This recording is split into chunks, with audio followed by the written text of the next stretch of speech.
अस्सलाम वालेकुम नाजरीन, मैं हूं मोहम्मद अदील और आप लोग देख रहे हैं मेरा यूट्यूब चैनल। तो नाजरीन, पाकिस्तान की सियासत के अंदर जो है वो एक बड़ी डेवलपमेंट हुई है और ख़ास तौर के ऊपर वो हुई है जी कौमी असम्बली के इंतखाबात के हवाले से। क्योंकि आज इलेक्शन कमीशन ऑफ पाकिस्तान ने कौमी असम्बली की 33 सीटों के ऊपर जो है वो ज़िमनी इलेक्शन का शेड्यूल दे दिया है। तो वो शेड्यूल क्या है, कौन कौन से इलाकों में ये इलेक्शन होंगे,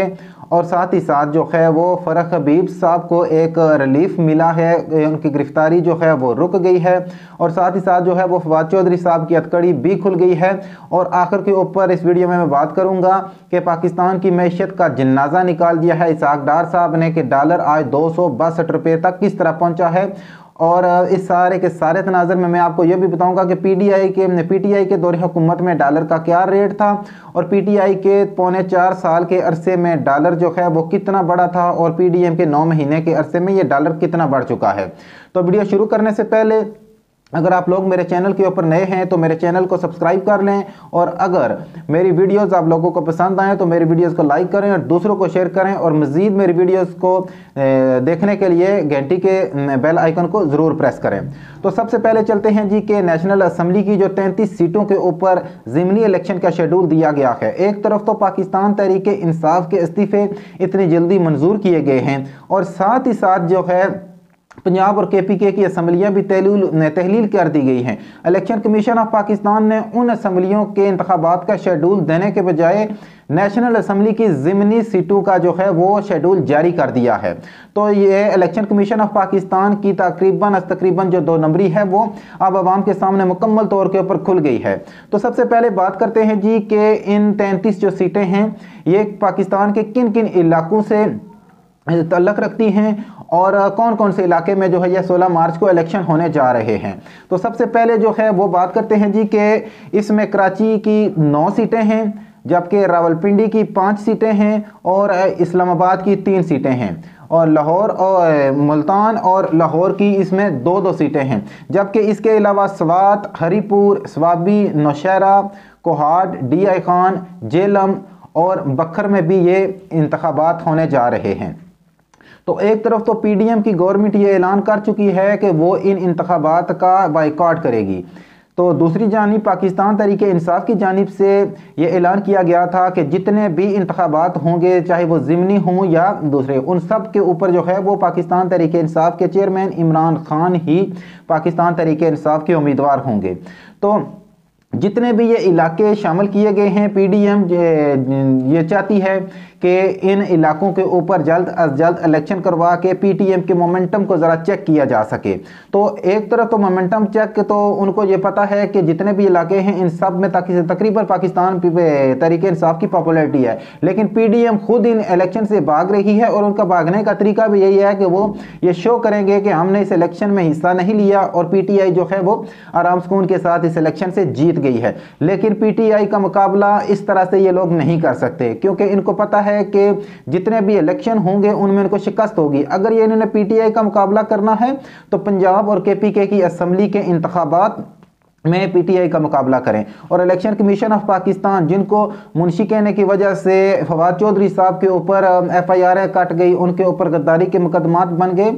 तो उनको भी चाहिए कि जो मुंशी का टैग है इसको उतारें और पाकिस्तान के मुफाद में फैसले करें, ना कि पीडीएम के मुफाद में फैसले करें। अगर आपने इंतखाबात का शेड्यूल देना था तो आप केपीके और पंजाब असम्बली के इंतखाबात का शेड्यूल देते, लेकिन आपने इसके बरअक्स नेशनल असम्बली की सीटों का शेड्यूल दे दिया कि ज़िमनी इलेक्शन ये इस वक्त होंगे। तो बेशक आप ये शेड्यूल दें, लेकिन इसके साथ साथ पंजाब और केपीके भी असम्बली का शेड्यूल दें, जिसकी वजह से पाकिस्तान के अंदर इस वक्त सियासी इंतशार है।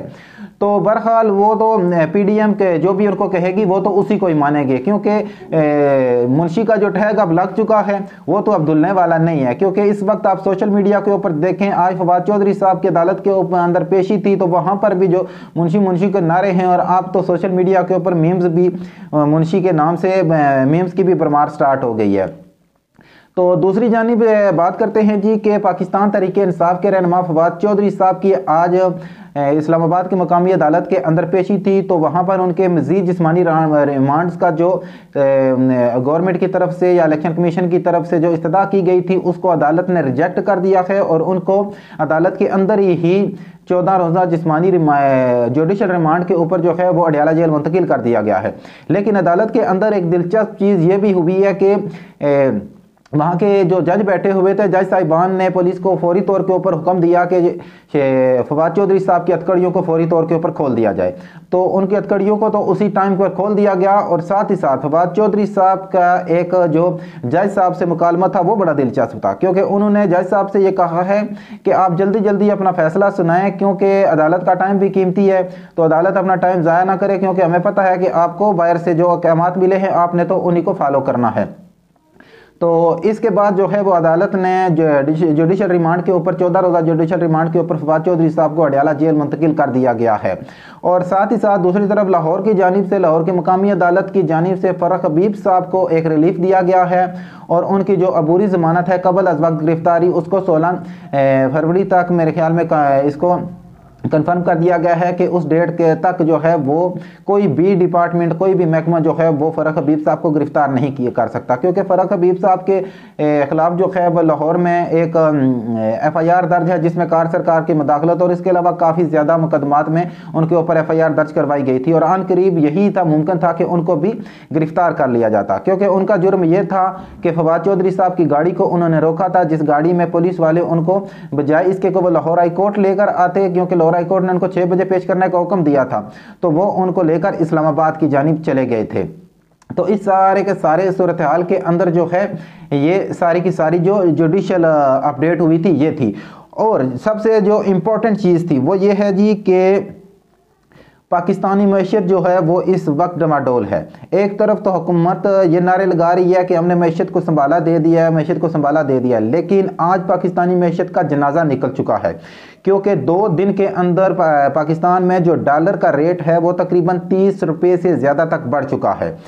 क्योंकि इस वक्त जो पाकिस्तान के अंदर डॉलर का जो रेट चल रहा है वो 262 रुपये के ऊपर चल रहा है। तो पहले से आप लोगों को मैं इसके थोड़ा सा पस मंज़र में लेकर चलता हूं कि ये PDM की गवर्नमेंट आने से पहले ये दावे थे कि इसहाक डार साहब आएंगे तो डॉलर को रिवर्स गियर लगाएंगे। पाकिस्तान के बड़े बड़े न्यूज़ चैनल के अंदर बैठे हुए बड़े बड़े सहाफ़ी ये दावे कर रहे थे जी कि इसहाक डार साहब जो है वो पाकिस्तानी इकानमी को बेहतर करेंगे और डॉलर को ब्रेक लगा देंगे। लेकिन आज जब डॉलर 262 रुपये तक पहुँचा है तो किसी भी न्यूज़ चैनल के ऊपर जो है वो इसकी कोई खबर नहीं दी गई, बस छोटी मोटी एक खबर थी जिसको जो है लोग इसी तरह हवा में उड़ा देते थे। लेकिन आज मैं आप लोगों को ये बता दूं कि पाकिस्तान तहरीक इंसाफ से इनकी हुकूमत आने से पहले यानी कि अगस्त 2018 के अंदर डॉलर का जो रेट था वो 124 रुपये था, और जब पाकिस्तान तहरीक इंसाफ की हुकूमत आई और उसके बाद मार्च 2022 यानी कि जिस वक्त पाकिस्तान तहरीक इंसाफ की गवर्नमेंट ख़त्म हुई तो उस वक्त डॉलर का रेट जो था वो 178 रुपये यानी कि 178 रुपये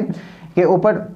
ट्रेड कर रहा था। और आज जो है वो सिर्फ 9 माह गुजरने के बाद, जब PDM की गवर्नमेंट बनी है, सिर्फ 9 माह के बाद डॉलर का जो रेट है वो इस वक्त 262 रुपये तक पहुंच चुका है। पाकिस्तान तहरीक इंसाफ की गवर्नमेंट ने के अरसे का जो टेन्योर था यानी कि 3 साल और 7 माह के अंदर जो डॉलर का रेट बढ़ा था वो टोटल 54 रुपये बढ़ा था यानी कि पौने 4 साल में। और इस PDM की 9 माह के दौरान जो है वो डॉलर का रेट इस वक्त तक जो बढ़ चुका है वो 85 रुपये तक बढ़ चुका है, और अभी भी इम्कान यही जाहिर किया जा रहा है कि इसको ब्रेक नहीं लगेगी। तो पाकिस्तानी मैशियत को सहारा देने के लिए डार साहब जो आए थे उनकी 2 फुर्तियाँ थी वो तो सब लोगों को नज़र आ गई, और PDM जो इस पाकिस्तानी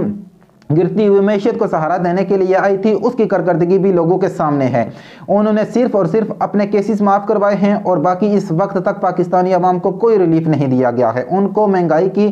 ऐसी दलदल में ये फेंक कर जा रहे हैं कि जब भी कोई नई गवर्नमेंट आएगी तो उसको भी संभलने के लिए तकरीबन 2 से 3 साल लग जाएंगे, क्योंकि इस वक्त पाकिस्तानी मैशियत जो है वो इतने गहरे कुएं में गिर चुकी है कि उसको संभाला देने के लिए भी काफ़ी ज़्यादा टाइम दरकार होगा। तो आज के लिए इतना ही, मिलता हूँ नेक्स्ट वीडियो में, तब तक